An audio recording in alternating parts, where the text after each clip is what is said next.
नमस्कार. स्नितिकाच रेसिपी मराठीमध्ये तुम्हा सर्वांचे खूप खूप मनापासून स्वागत आहे. आज आपण पाहणार आहोत अतिशय साध्या सोप्या पद्धतीने खमंग आणि चवदार असे खुसखुशीत तांदळाचे पापड. तेही कुठल्याही प्रकारची मशीन किंवा साचा न वापरता अतिशय झटपट हे पापड तयार होतात आणि एकदम परफेक्ट प्रमाणासहित सांगितलेले आहेत. त्यामुळे व्हिडिओ शेवटपर्यंत नक्की पहा. तुम्ही पाहू शकता या ठिकाणी पापड किती खुसखुशीत झालेले आहेत. हे पापड जे आहेत ते चवीला खूप अप्रतिम असे लागतात. या ठिकाणी आपण तांदळाचे पापड बनवतोय, तेही वाफेवरचे नाही आणि कुठल्याही मशीनचा किंवा पुरी प्रेसचा सुद्धा वापर आपण या ठिकाणी केलेला नाही. अशा पद्धतीने तांदळाचे पापड बनवण्यासाठी या ठिकाणी तुम्हाला कुठल्याही प्रकारची मशीन किंवा साचा किंवा पुरी प्रेसची गरज पडणार नाही. तुम्ही घरातल्या साहित्यामध्येच हे पापड अतिशय पटापट बनवू शकतात. खूपच सोप्या पद्धतीने हे तांदळाचे पापड या ठिकाणी बनवून दाखवलेले आहेत. त्यामुळे व्हिडिओ शेवटपर्यंत नक्की पहा. व्हिडिओ आवडल्यास एक लाईक नक्की करा. चला तर मग रेसिपीला सुरुवात करूया. सर्वप्रथम आपण या ठिकाणी तांदळाचे पीठ जे आहे ते मोजून घ्यायचे आहेत. मी या ठिकाणी रेशनच्या तांदळाचं पीठ जे आहे ते घेतलेलं आहे पापड बनवण्यासाठी. तांदूळ जे आहेत ते स्वच्छ धुवून वाळवून नंतर मग गिरणीवरती एकदम बारीक असं आपल्याला या ठिकाणी दळून आणायचं आहे. तुम्हाला जर हवं असेल तर तुम्ही या ठिकाणी रेडीमेड पीठही वापरू शकता. त्याचेही पापड एकदम छान असे तयार होतात. या ठिकाणी मी पीठ जे आहे ते ग्लासने मोजून घेतलेलं आहे. आपण या ठिकाणी 1.5 ग्लास तांदळाचे पीठ घेतलेलं आहे. तुम्हाला या ठिकाणी मी तांदळाचं पीठ जे आहे ते मोजून दाखवणार आहे. शक्यतो तांदळाचे पीठ जे आहे ते एकदम बारीक असं घ्यायचं आहे आणि आपण तांदळाचं पीठ जे आहे ते चाळूनच घ्यायचं आहे. न चाळता हे पीठ आपल्याला या ठिकाणी वापरायचं नाही. सुजीच्या एकदम बारीक चाळणीने हे पीठ आपण चाळून घेणार आहोत. या ठिकाणी मी 1 ग्लास पूर्ण पीठ भरून घेतलेलं आहे तांदळाचं. हे तांदळाचं पीठ आपण ग्लासमध्ये भरते वेळेस आपल्याला दाबून वगैरे न भरता तसंच व्यवस्थित भरून घ्यायचं आहे. जर आपण पीठ दाबून भरून घेतलं तर पाण्याचं प्रमाण जे आहे ते कमी जास्त होऊ शकतं आणि पापड जे आहे ते व्यवस्थित होत नाहीत. त्यामुळे आपल्याला पीठ भरते वेळेसच व्यवस्थित काळजी करून ते पीठ भरून घ्यायचं आहे. मी या ठिकाणी 1.5 ग्लास म्हणजेच 1/2 किलो पीठ घेतलेलं आहे तांदळाचं. आपण या ठिकाणी 1/2 किलो पिठापासून पापड बनवतोय. 1/2 किलो तांदळाच्या पिठामध्ये या ठिकाणी आपले 30 ते 35 पापड बनवून तयार होतात. आता आपण त्यामध्ये टाकण्यासाठी मीठ टाकून घेणार आहोत. या ठिकाणी मीठ जे आहे ते मोजून घ्यायचं आहे. 1.5 ग्लास तांदळाच्या पिठासाठी या ठिकाणी मी 1 चमचा मीठ टाकून घेतलेलं आहे. नाश्त्याच्या चमच्याने आपल्याला 1 चमचा मीठ घ्यायचं आहे आणि त्याच चमच्याने आपल्याला या ठिकाणी अर्धा चमचा पापडखार टाकून घ्यायचा आहे. पापडखार आपल्याला या ठिकाणी जास्त वापरायचा नाही, नाहीतर पापड जे आहेत ते पिवळसर होतात. त्यामुळे या ठिकाणी 1 चमचा मीठ आणि अर्धा चमचा पापडखार मी या ठिकाणी टाकून घेतलेला आहे. व्यवस्थित असं प्रमाण सांगितलेलं आहे. आता आपण या ठिकाणी पिठाची उकड काढून घेणार आहोत. त्यासाठी मी कढई ठेवून घेतलेली आहे. त्यामध्ये आता आपण पाणी टाकून घेणार आहोत. पाणी टाकते वेळेस आपल्याला आपण ज्या ग्लासने पीठ मोजून घेतलेलं आहे त्याच ग्लासने आपल्याला पाणी टाकून घ्यायचं आहे. सुरुवातीला 1 ग्लास फुल भरून मी या ठिकाणी पाणी टाकून घेतलेलं आहे. नंतर थोडंसं वरी 1/2 ग्लास पाणी टाकून घेतलेलं आहे. म्हणजेच या ठिकाणी मी 1/4 ग्लास पाणी टाकून घेतलेलं आहे. आपल्याला या ठिकाणी 1/4 ग्लास पाणी वापरायचं आहे 1.5 ग्लास तांदळाच्या पिठासाठी. पाणी टाकून घेतल्याच्यानंतर त्यामध्ये आता आपल्याला या ठिकाणी मीठ आणि पापडखार टाकून घ्यायचं आहे आणि व्यवस्थित असं चम्मचने मिक्स करून घ्यायचं आहे. म्हणजे पापडखार आणि मीठ जे आहे ते पाण्यामध्ये पूर्णपणे विरघळलं पाहिजे. अशा पद्धतीने आपण ते मिक्स करून घेऊया. आता या पाण्याला आपल्याला मोठ्याच गॅसवर छान अशी खळखळून उकळी काढून घ्यायची आहे. तुम्ही पाहू शकता या ठिकाणी उकळी आलेली आहे. आपल्याला या ठिकाणी थोडं पाणी गरम झाल्यानंतर पीठ न टाकता दणदणीत पाणी आपल्याला उकळून घ्यायचं आहे. मी या ठिकाणी बेलण्याचा वापर केलेला आहे आणि बेलण्याला थोडंसं तेल लावून घेतलेलं आहे. आपल्याला या ठिकाणी थोडंसं तेल लावून घ्यायचं आहे आणि आता दणदणीत उकळी आल्याच्यानंतर आपल्याला त्यामध्ये तांदळाचं पीठ जे आहे ते टाकून घ्यायचं आहे. एका हाताने पीठ टाकत दुसऱ्या हाताने बेलण्याने आपल्याला व्यवस्थित असं फिरवून घ्यायचं आहे. म्हणजे त्यामध्ये गुठळ्या होणार नाहीत. एकही गुठळी झाली नाही पाहिजे. अशा पद्धतीने ते आपल्याला पटापट मिक्स करून घ्यायचं आहे. हे पहा, अशा पद्धतीने मी पूर्ण पीठ जे आहे ते मिक्स करून घेतलेलं आहे. आपल्याला बेलण्यानेच व्यवस्थित असं हे पीठ मिक्स करून घ्यायचं आहे. तुम्हाला जर हे पीठ जर थोडंसं कोरडं वाटत असेल तर तुम्ही या ठिकाणी थोडंसं आणखीन गरम पाण्याचा वापर करू शकता. अगदी थोडासा गरम पाण्याचा शिपका मारून घ्यायचा आहे म्हणजे पीठ जे आहे ते एकदम परफेक्ट असं तयार होतं. आता आपलं पीठ बऱ्यापैकी तयार झालेलं आहे. आता आपण यावरती झाकण ठेवून देणार आहोत. झाकण ठेवून गॅसची फ्लेम जी आहे ते अतिशय लो करायची आहे आणि लो फ्लेमवर आपल्याला हे पीठ जे आहे ते 10 ते 15 मिनिट वाफवून घ्यायचं आहे. सुरुवातीला पीठ फक्त हटेपर्यंतच आपल्याला गॅसची फ्लेम मोठी ठेवायची आहे. नंतर आपल्याला या ठिकाणी गॅसची फ्लेम लो करायची आहे आणि लो फ्लेमवर 15 मिनिट हे पीठ आपण या ठिकाणी वाफवून घेतलेलं आहे. तुम्ही या ठिकाणी पाहू शकता पीठ बऱ्यापैकी आपलं आता छान असं तयार झालेलं आहे.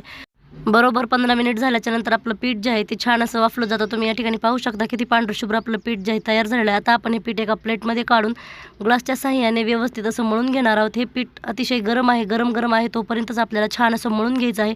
त्यात एखादी जरी गुठळी असली तर ती आपल्याला व्यवस्थित अशी ग्लासच्या साहाय्याने मोडून घ्यायची आहे. तुम्ही वाटी ग्लास कशाचाही वापर या ठिकाणी करू शकता. पीठ व्यवस्थित असं आपल्याला या ठिकाणी आता एकजीव करून घ्यायचं आहे आणि पीठ थोडं थंड झाल्यानंतर आपल्याला हाताच्या साहाय्याने व्यवस्थित असं मऊ सुतलवण्यासारखं हे पीठ मळून घ्यायचं आहे. त्यामुळे पीठ व्यवस्थित मळल्यानंतरच आपले पापड जे आहे ते छान असे तयार होतात. त्यामुळे पीठ व्यवस्थित मळून घ्यायचं आहे. अशा पद्धतीने तांदळाचे पापड बनवताना जर पाण्याचं प्रमाण व्यवस्थित असेल तर पीठ जे आहे ते व्यवस्थित असं तयार होतं, एकदम छान असं, आणि पापड जे आहेत ते खूप मस्त असे तयार होतात। अशा पद्धतीने तांदळाचे पापड बनवताना आपण या ठिकाणी कुठल्याही प्रकारची मशीन वापरणार नाहीत आणि किंवा पुरी प्रेसचा सुद्धा वापर करणार नाहोत। अतिशय झटपट हे पापड बनवून तयार होतात। आता आपण पापड बनवून घेऊया। त्यासाठी मी या ठिकाणी एक छोटी कॅरी बॅग घेतलेली आहे।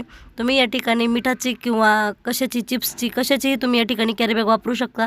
2 कॅरी बॅग मी या ठिकाणी कट करून घेतलेल्या आहेत। त्यावरती आपल्याला छोटासा पिठाचा गोळा ठेवून द्यायचा आहे आणि वरतून आपल्याला या ठिकाणी प्लेटने छान असं दोन्ही हाताने दाब देऊन घ्यायचा आहे, म्हणजे व्यवस्थित प्रेस केल्यानंतर पापड जे आहे ते छान एकसारखा पांगला जातो आणि एकदम पातळ असा पापड तयार होतो।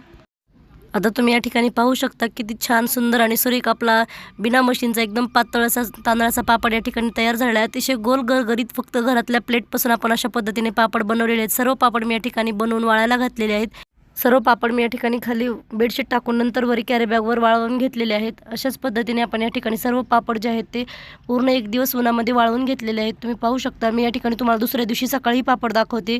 अतिशय छान असे आपले पापड वाळलेले आहेत। तुमच्याकडे जर ऊन नसेल तर तुम्ही अशा पद्धतीने पापड बनवून घरामध्ये फॅनलाही हे पापड सुकवू शकता आणि फक्त दुसऱ्या दिवशी 1-2 तास जरी ऊन दिलं तरी पापड एकदम छान असे वाळतात। हे तांदळाचे पापड आता आपल्याला या ठिकाणी वाळल्यानंतर जरी बारीक दिसत असले तरी ते पापड जे आहेत ते तळल्यानंतर 4 फट फुलतात। तुम्ही या ठिकाणी पाहू शकता। या ठिकाणी आपण पीठ जे आहे ते व्यवस्थित मळल्यामुळे आपले पापड जे आहे ते कोणताही पापड या ठिकाणी तुटला नाही किंवा चिरला नाही, एकदम परफेक्ट असे गोल गरगरीत आपले पापड घरच्या घरी या ठिकाणी तयार झाले आहेत। आता आपण हे तांदळाचे पापड जे आहेत ते तळून पाहणार आहोत। त्यासाठी आपण या ठिकाणी कढईमध्ये तेल टाकून घेतलेलं आहे। तेल जे आहे ते आपल्याला अगोदर व्यवस्थित गरम करून घ्यायचं आहे। तेल जर व्यवस्थित गरम नसेल तर या ठिकाणी पापड जे आहे ते व्यवस्थित तळला जात नाही, त्यामुळे अगोदर तेल छान गरम करून घ्यायचं आहे। तेल आता बऱ्यापैकी छान असं गरम झालेलं आहे। आता आपण त्यामध्ये पापड टाकून घेऊया। पापड टाकल्याच्या नंतर आपल्याला या ठिकाणी कडकडीत तेलामध्ये हा पापड टाकून घ्यायचा आहे। पापड टाकल्याच्या नंतर आपल्याला झाऱ्याने व्यवस्थित असा प्रेस करून घ्यायचा आहे, म्हणजे पापड जो आहे तो छान असा फुलला जातो। तुम्ही या ठिकाणी पाहू शकता पापड किती सुंदर आणि सुरेख असा तयार झालेला आहे। अतिशय पांढरा शुभ्र आपला पापड जो आहे तो तयार झालेला आहे। आपण या ठिकाणी हा पापड बनवताना पापड खार जो आहे तो एकदम व्यवस्थित असा वापरलेला आहे। पापड खारचं प्रमाण जर व्यवस्थित असेल तर पापड एकदम छान असे पांढरे शुभ्र तयार होतात आणि थोडं जरी पापड खार जास्त झाला तरी आपले पापड जे आहेत ते पिवळसर पडतात। अशाच पद्धतीने मी या ठिकाणी आणखीन एक पापड तुम्हाला तळून दाखवणार आहे। अतिशय छान असा हा पापड फुलला आहे, तुम्ही पाहू शकता। पापड जितका छान फुलला आहे तितकंच चवीला तर खूप मस्त असा लागतो। एकदम परफेक्ट प्रमाणासहित रेसिपी दाखवलेली आहे, त्यामुळे अशा पद्धतीने तांदळाच्या पापडची रेसिपी तुम्ही एक वेळेस नक्की ट्राय करून पहा। अतिशय साधी आणि सोपी रेसिपी आहे। किती सुंदर पापड दिसतंय तुम्ही पाहू शकता। हा पापड जो आहे तो बिलकुल तेलकट वगैरे होत नाही। अशा पद्धतीने तांदळाचे पापड बनवताना आपल्याला या ठिकाणी कुठल्याही प्रकारचा खर्च करण्याची गरज नाही। अतिशय कमीत कमी साहित्यात आणि घरच्या साहित्यामध्ये तांदळाचे पापड जे आहेत ते बनवून तयार होतात आणि खूप मस्त असे हे पापड घरच्या घरी तयार झालेले आहेत। तुम्ही या ठिकाणी पाहू शकता। हे तांदळाचे पापड सर्वच जण खूप आवडीने खातात, कारण इथं पापड जे आहेत ते चवीला खूप अप्रतिम असे लागतात। ही रेसिपी बनवायला जितकी साधी आणि सोपी आहे तितकीच चवीला खूप खमंग आणि चवदार आहे। ही रेसिपी बनवायला खूप सोपी आहे, त्यामुळे अशा पद्धतीने तांदळाच्या पापडची रेसिपी तुम्ही एक वेळेस नक्की ट्राय करून पहा। या ठिकाणी मी सर्व पापड जे आहेत ते तळून घेतलेले आहेत। अशा पद्धतीचे तांदळाचे पापड जर बनवले तर लहान मुलंच काय, मोठे व्यक्तीच काय, वयस्कर व्यक्तीसुद्धा खूप आरामात खातील। त्यामुळे अशा पद्धतीने तांदळाच्या पापडची रेसिपी एक वेळेस नक्की ट्राय करून पहा।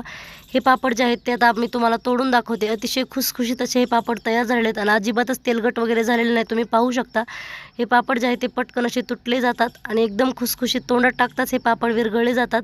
चवीला तर खूप मस्त असे लागतात। तुम्ही पाहू शकता किती सुंदर आणि सुरेख असे आपले तांदळाचे पापड या ठिकाणी तयार झालेले आहेत। हे अशा पद्धतीने तांदळाचे पापड बनवताना या ठिकाणी पाण्याचं प्रमाण आणि आपलं या ठिकाणी पापड खारचं प्रमाण जर योग्य असेल तर पापड एकदम छान असे पांढरे शुभ्र बनून तयार होतात। पापड खार थोडा जरी जास्त झाला ना तर पापड जे आहेत ते पिवळसर होतात। आणि ह्या तांदळाचं पीठ वाफवताना आपल्याला फक्त टाईम लावून लो फ्लेमवर 15 मिनिटच हे पीठ वाफवून घ्यायचं आहे। 15 मिनिटच पीठ वाफवल्यामुळे पापड एकदम परफेक्ट असे तयार झालेले आहेत। या ठिकाणी थोडाही जास्त वेळ आपल्याला पीठ ठेवायचं नाही, फक्त 15 मिनिटच पीठ या ठिकाणी वाफवून घ्यायचं आहे, त्यामुळे पापड एकदम छान असे तयार होतात। ही आजची तांदळाच्या पापडची रेसिपी तुम्हाला कशी वाटली कमेंटमध्ये नक्की सांगा। व्हिडिओ आवडल्यास लाईक करा, शेअर करा, सबस्क्राईब करा। पूर्ण व्हिडिओ पाहिल्याबद्दल धन्यवाद। चला तर मग पुन्हा भेटूया अशाच एका छानशा रेसिपीमध्ये।